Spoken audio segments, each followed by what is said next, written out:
Good evening, everyone, and welcome to Two Witnesses Live, your go to source for the latest in the Two Witnesses and breaking news. I am Watchful, and tonight we're diving into the world of Truth Social, where President Donald J. Trump has been as active as ever. As the leader of the free world, Trump's posts often make headlines, offering insights into his policies, personal thoughts, and global dealings. Today, we'll summarize some of his most recent posts from July 28th, 2025, highlighting key themes like international peace, economic wins, and cultural commentary. We'll read excerpts directly from his Truth Social account and provide context to help you understand the bigger picture. Let's get started. First up, President Trump took a moment to promote a new book by conservative commentator Mark Levin. In a post this afternoon around 3 o'clock, Trump wrote, "Go get the great new book by Mark Levin. It's titled On Power, and it's the talk of the town. Read it, digest it, and enjoy it. He is truly one of a kind. Donald J. Trump." He included a link to purchase it on Amazon. This isn't unusual for Trump, who often shouts out allies in the media. Levin, a longtime radio host and author, has been a staunch supporter of Trump's America First agenda. If you're into political analysis, this book seems to focus on themes of authority and governance, fitting right into the current administration's narrative. Moving on to what might be the biggest news of the day, international diplomacy. President Trump announced a major breakthrough in Southeast Asia. In a post earlier this morning, he stated, "Just spoke to the acting Prime Minister of Thailand and Prime Minister of Cambodia. I am pleased to announce that after the involvement of President Donald J. Trump, both countries have reached a ceasefire and peace. Congratulations to all by ending this war." It kind of makes you wonder who's writing these posts, because when you're speaking about yourself in the third person, it's kind of weird. It almost makes you wonder if he didn't have an assistant write it, thanks to the help of Donald J. Trump. Maybe this is one of the things that torments people because of the way this stuff comes across. All right, continuing on. Congratulations to all. By ending this war, we have saved thousands of lives. I have instructed my trade team to restart negotiations on trade. I have now ended many wars in just 6 months. I am proud to be the president of peace. This comes amid ongoing tensions between Thailand and Cambodia, which have historical roots in border disputes. Trump's involvement here underscores his self-proclaimed role as a peacemaker, claiming credit for multiple conflict resolutions since taking office. Critics might question the detail, but supporters see this as another win for his strong-arm negotiation style. Trade talks restarting could mean big opportunities for U.S. businesses in the region. And let's do this here. Get these up on the screen.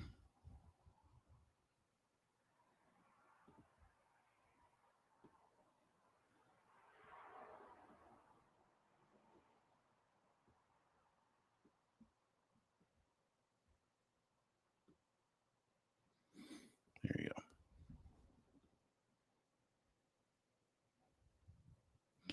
Yeah, so that's that one.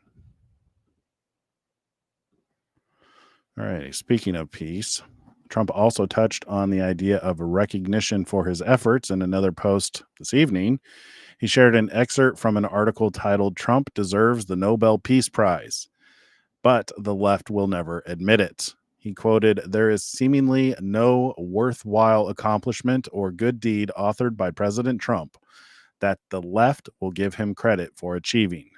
That in and of itself speaks to the bottomless pit of partisanship and rhetorical poison some have eagerly embraced in the age of Trump. Unfortunately for the Democratic Party as a whole, such anger-fueled denial has a spillover effect that hurts the party's electoral chances."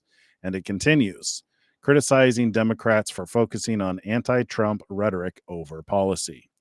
Trump often uses Truth Social to highlight positive coverage, and this post amplifies calls for him to receive the Nobel Peace Prize, especially after deals like the one in Asia. Whether the Nobel Committee agrees remains to be seen, but it's clear Trump feels his achievements are underappreciated by his opponents. I often find myself wondering how to feel about the way he talks about himself, but what do you do? How do you talk about yourself when you're good at things, right?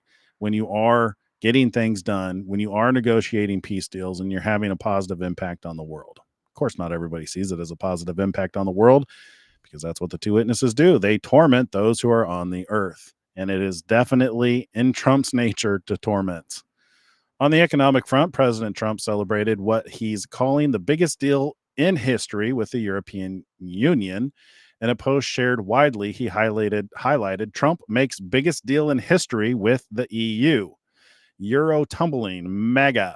Under the terms of the deal, the EU has agreed to buy $750 billion worth of energy from the United States. Additionally, the EU will make $600 billion in investments in the US and will purchase hundreds of billions of dollars worth of military equipment. European goods coming into the US will also have a 15% tariff. The EU will put 0% tariff on US goods.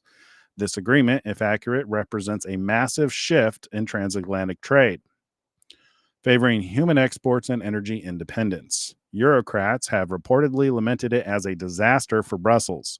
But for Trump, it's pure America first. The euro's dip could signal market reactions to these imbalances.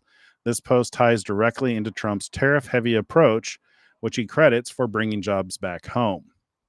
Shifting gears to global conflicts, Trump addressed the ongoing war in Ukraine. He posted about setting a new deadline for Russia. Trump sets new deadline, giving Russia less than 2 weeks to end the war with Ukraine.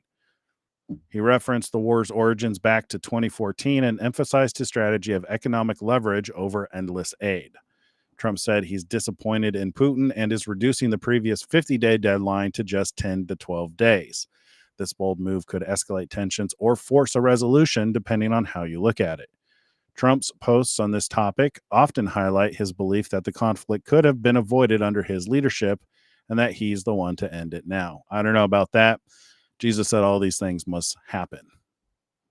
Wars, rumors of wars. There's a whole list of bad things that need to happen before Christ returns. So I don't know. I think things are going exactly the way God intended them to go. Let's see. Trump sets a new deadline. The war, which began in Ukraine. Trump's strategy has focused on leveraging U.S. economic power. There you go. That's a good picture of him closing his eyes. All right. One of the more controversial posts involves the Jeffrey Epstein files.